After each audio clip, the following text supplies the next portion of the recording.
So just like in my Jabber lamp video, I went all in on the details, and this time it's all about Jabber's accessories. In this video, I'm going to show you everything that I made, going from the choker to the bracelets to even the pins on Jabber's shirt, and how these small details can make a cosplay pop and stand out. And without further ado, let's get right into the video. So before we actually get into the printing, I wanted to talk about when you get your cosplay base off of these different websites like Easy Cosplay, Amazon, different sites like that, you do not need to settle for the base of the cosplay and everything it comes with. You can always build on top of that base. That's exactly what I did for this Jabber cosplay. I did not use the choker here, the lamp, the bracelets, the buttons on the shirt. I didn't use any of that. All I did was build on top of it, and it makes your cosplay stand out even more. What I see a lot of people doing, even when they're experienced in foam making, 3D printing, wood making, cardboard, like whatever you're experienced in making, and if you're a really crafty person, they always usually settle for what they get with the cosplay because they're like, I'm just fine with that. That's okay too. That's perfectly fine if you want to settle with what they give you. But if you want to just make it a little bit better, or you want to have your own little spin to it, you can always build on top of the base. And I'm going to show you guys exactly how I did that for this Jabber cosplay, so you can take these skills and these tips that I say in this video to put onto different cosplay, because most of the cosplay fits that comes from these different websites, they always have a base and you can always build on top of them. So now jumping into the printing, we're an Orca slicer. I'm going to show you guys all the settings that I use for every single thing that I printed out in this video, so you guys know the baseline of settings to use, or you can mix and match your own settings. But I'm just going to show you guys what I use right now. I use 0.2 layer height. I didn't need to go up on the layer height because this layer height that it was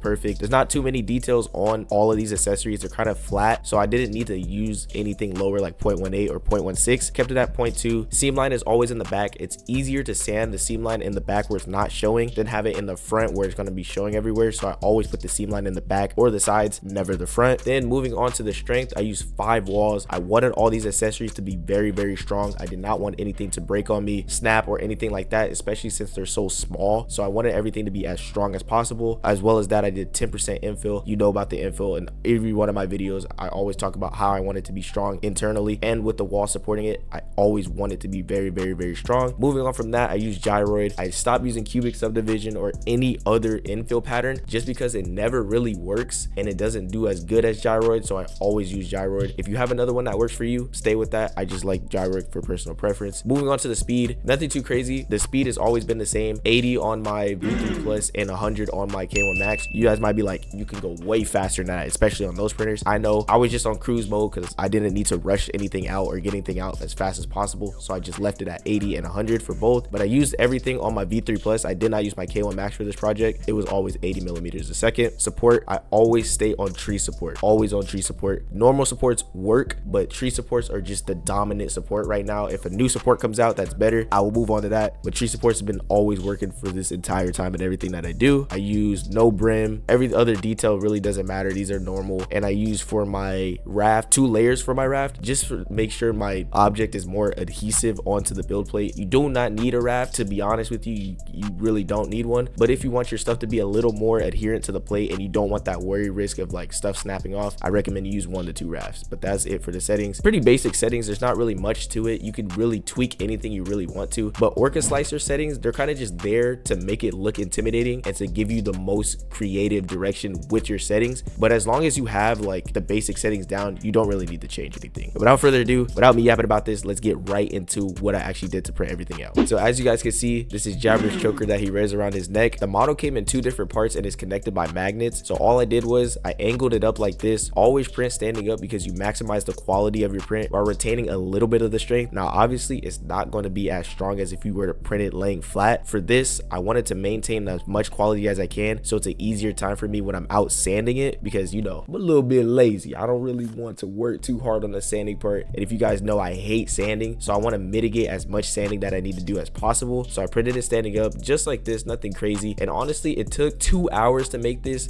Not really too crazy, not that long, just because the printer is moving slower just to maximize the quality again. And it came out beautifully once I actually printed it, the raw black piece that I actually printed it out with. Like I said, I had the rafts down here to hold it just in case that my adhesion was not that good. V3 Plus's adhesion is really good, so I didn't really worry that much, but I wanted it to stay on the printer and not flop anywhere and fly off. And the tree supports only went up there, and that was basically it for both of them. It literally printed the exact same way. And now I'm going to show off the other piece. It took around the same amount of time Just because it's a smaller piece, it obviously didn't take the full 2 hours. Now, Orca Slicer's estimations are pretty accurate. They're not like Cura's where it's like it gives you a raw estimate and it's usually wrong. Orca Slicer's estimates that I've seen while printing a bunch of stuff on the slicer, its estimates are pretty accurate, and that's really good. So it actually took this amount of time, and it printed the exact same way as the main piece of the choker, and that was basically it. Nothing too crazy. It didn't take me long. It didn't take me like a while to do. It wasn't really difficult, and that was all. So moving on to all the other accessories, starting with the pins, I printed these standing up as well, just because I wanted to save as much quality, and if I did print it laying flat, it'll scar right on the middle, which I don't want because that would require me to sand it all down. I did sand this a little bit, not as much. I didn't put much high effort into sanding this because it's so small, but I sanded it a little bit, and it was way easier to sand it when it was all smooth and the scarring just appeared on the top right here rather than being on the middle of the actual pin. For the printing, it didn't take long at all. It only took about 20 minutes, which is crazy. I thought it would take less time since it's so small, but it took 20 minutes. Like I said, for the raft, I had it on 2 rafts. I did not want it flying off or breaking off with the bed going back and forth and slinging, so I had it on the rafts, and then I had it on tree supports as well. Obviously, it didn't go up really crazy. It only filled that hole right there and filled this spot where it needed on the overhang, and nothing too crazy, just printed it standing up. I needed 3 of these. Now, you can print these all at the same time to save a lot of time. Usually when I print things at the same time and a bunch of different objects back to back, it always messes up every single time. Every time I would do it on my Ender 3 Neo, it would always mess up. K1 Max messes up, V3 messes up. I do not know why. So if you know a solution, please put it in the comments and let me know. I'm willing and glad to hear you guys' ideas on why it keeps messing up over and over when I do that. So all I did was print it one at a time, back to back. Same thing for the left side as here. Printed it 3 times, same exact thing, back to back, mirrored it, and it was the exact same way. Now moving on from that, going to the bracelets, I needed, I believe, 4 of these bracelets on each side. Like I said before, it was not going to do it if I did it all on one plate, so I had to split it up. I printed it standing up as well because it has a lot of details here. I did not want to sacrifice any of these details by laying it flat, so I printed it all standing up. Nothing too crazy. Again, had it on the raft. The raft too is a little bit annoying because when you pull it off, the raft stays on the print and it's a little bit hard to take off, but I'm willing to take that risk if it means my print is not going to break off or fly off with no raft at all. So I'm willing to take that risk. Tree supports here, tree supports there, nothing too crazy. It took an hour and 30 minutes for each one. So all I did was print it, done, print the next one, done, print the next one, just keep going like clockwork. I want to try to see if it will print all in one go, just to see if it will do it. I'm not going to risk that though. I'm not going to risk that. I'm gonna be honest. I'm not going to risk that. But that was basically it for everything on the printing. Everything came out beautifully and as I wanted it to do, and it's scarred right here at top to bottom, so that makes the sanding a lot easier. But on this object, I didn't really do high effort sanding as well because it has so many details, so I tried to get sanding into the little holes as much as possible, and I think I did a fairly good job of doing so. And that was basically it for all the printing and all the accessories. Now we're going to jump straight into the sanding. Now jumping into my most hated part, we got sanding. This part won't take that long because I really didn't sand too much because I really didn't need it, especially since it's all details and all of the stuff that's very small didn't really need a lot of sanding work. But starting it off, y'all know where I love to start. We got 60 grit sandpaper right there. Sand. This is the beginner stage of sanding. I usually like to do 80 grit, but like I said in my last videos, I'm trying out 60 grit to see where it is. There's not really much of a difference, but 60 grit still does get the job done. So I think I'm going to stick with 60, 80, 120, 150, 240. Sand as much as you can. This is the first of the dry sanding stage. You want to scuff it up as much as you possibly can. Everything needs to be scuffed up. Everything needs to be messed up. So when you move on to the next one, you can do the same thing. Moving on, 80 grit sandpaper. Boom. Sand as much as you possibly can. This is the next one up. Was my starter, now my bench warmer. We got the next one up. Second option, 80 grit. Sand as much as you possibly can. Make sure you hit everything. Make sure you scratch up everything you can. This is going to be very repetitive. It's going to be the same thing. Just scratch up everything you can. Make sure everything is down. By this point, your pop or whatever you're making with the sand or whatever you're sanding should be scuffed to the max. It should have a bunch of marks on it and it should be very scuffed. You should start to see those layer lines disappear. If not, keep going. Do not half-ass it. Sand as much as you possibly can. You're going to blow through a lot of sandpaper, so make sure you have enough. Moving on from there, we have boom, 120 grit right there. Keep sanding. This is kind of sanding for the love of the game. Get spots that you missed. Get spots that you didn't really see. Get little interior details. Keep scuffing it up as much as possible. Sand. This is the last of the little small grits that you'll need. needed. And now moving on from that, we got 150 grit. Boom, right there. Like I said, keep sanding. Now you're kind of sanding for the love of the game. You already sanded enough up to this point. You're just kind of making sure all those layer lines are getting disintegrated as much as you possibly can with the dry sanding phase and the non-bondo phase. Keep going, keep sanding, get everything you need to get, and make sure it's all scuffed. Last but not least, we have my goat. Every single video for 2 years now, this has been my goat. 240 grit sand paper right here. Sand as much as you possibly can. Now it's kind of smoothing over everything to get all the scuff marks and everything sanded out, or the layer lines, just sand it out. You're kind of going over it, scuffing everything up. Make sure you get everything you need to get. Sand as much as you possibly can. If at any moment you think I did not sand enough or I didn't do enough, go back. Do not half-ass this step. Go back, sand whatever you need to sand. Go back to grits before, go down to 120, 80, sand as much as you need. Do not half-ass the dry sanding stage, especially in my case, since I didn't use bondo and I didn't wet sand. You cannot half-ass this stage, because instantly after this I'm going straight to the primer stage. I'm not doing any other post-processing steps, straight to primer. So if you're doing that just like me, you cannot half-ass this step.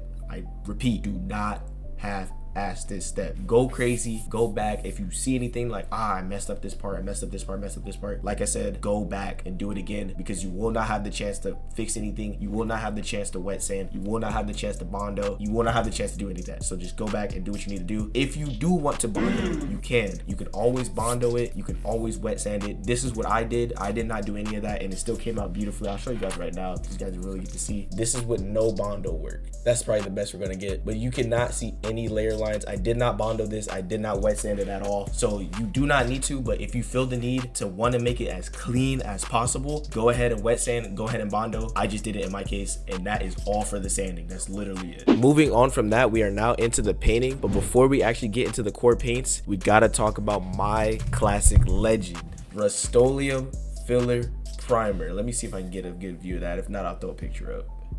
Boom. Rust-Oleum Filler Primer. A lot of people have been saying use Duplicolor Filler Primer, or there's another wood filler primer. I think I'll throw it up on the screen if I can find it. There are a lot of people are telling me to use different filler primers. No. Rust-Oleum Filler Primer does the job perfectly fine, and it is sandable. I love using it. I know a lot of people like Frankly Bill and a lot of other makers out there, they use the Duplicolor Filler Primer and it looks beautiful. My brother recently tried it out on his Power Ranger helmet. I'll throw it up right here, and it looked crazy. So I might need to get on that method, but for now I'm gonna stick with Rust-Oleum Filler Primer because it's done me no wrong. Like I said, I love to go with 3 coats, but in this case I went with 4 coats because I'm not doing any other sanding or post-processing or wet sanding work. As soon as I hit it with the filler primer, that's it. So I hit it with 4 coats, 4 heavy coats. Make sure you cake it on there as much as possible. You want it to cover the entire thing. Cake it up as much as you possibly can, and that was basically it for that. And try your best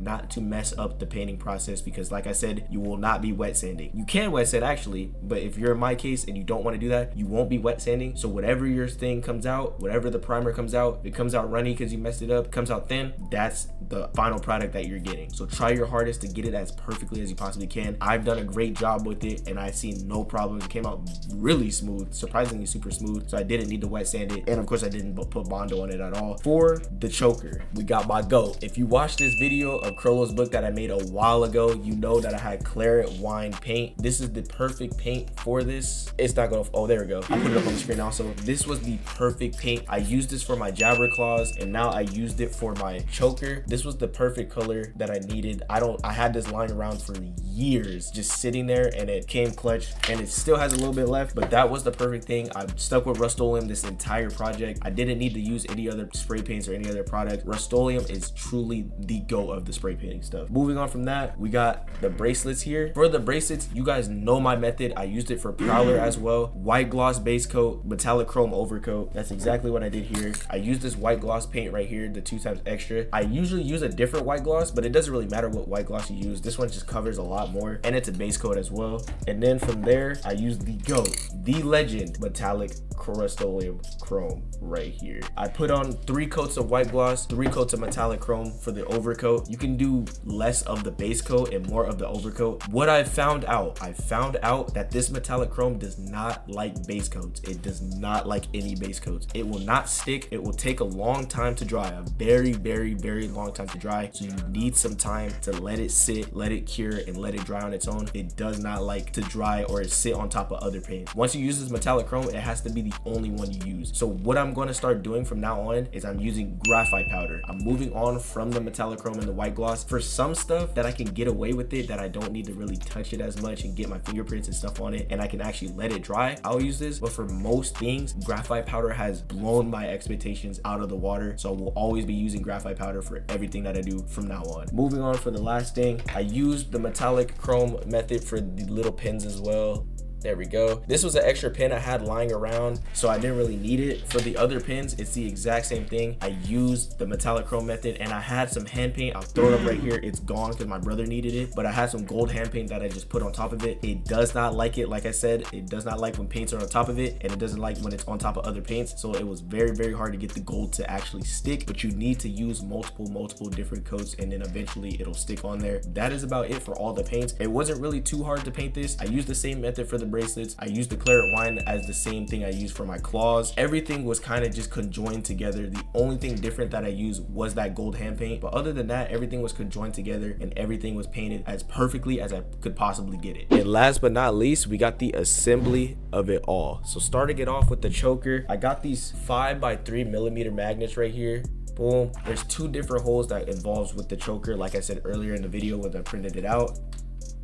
Boom, it snaps right into place, and when it snaps into place, you just put it around your neck perfectly fine. It fit me perfectly, so there was nothing that I needed to change sizing wise with the printing section, and that was basically it. I used the GO Loctite. Again, I'm gonna ask y'all for a sponsorship. My email is open. All my socials are down in that description. I know y'all want to sponsor me with some free Loctite for life. I love y'all, and I won't ever stop loving y'all. And last, I say again, get yourself some Loctite super glue. Boom.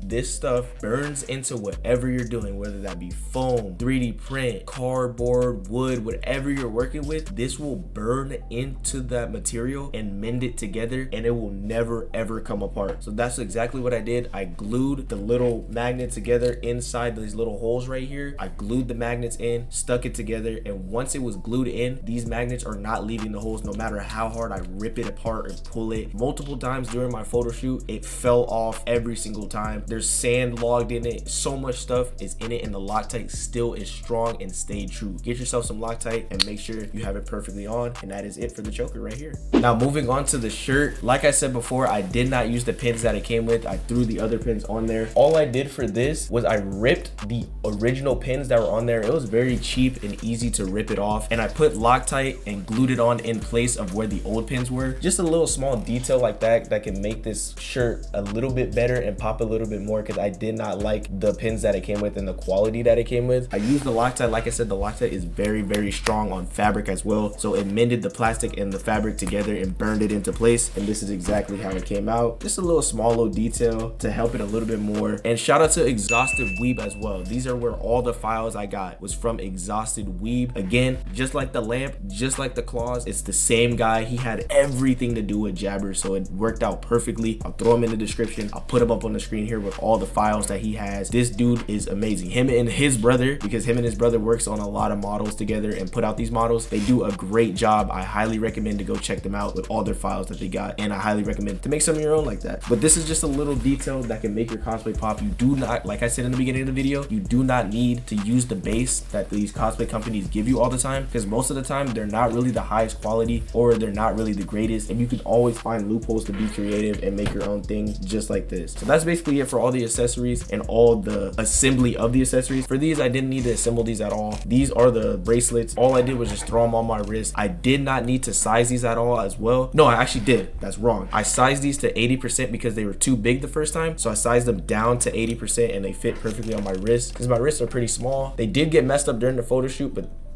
this is how they all came out. Like I said, next time I probably will use graphite powder for these, but for these to come out this well, there's really no issue.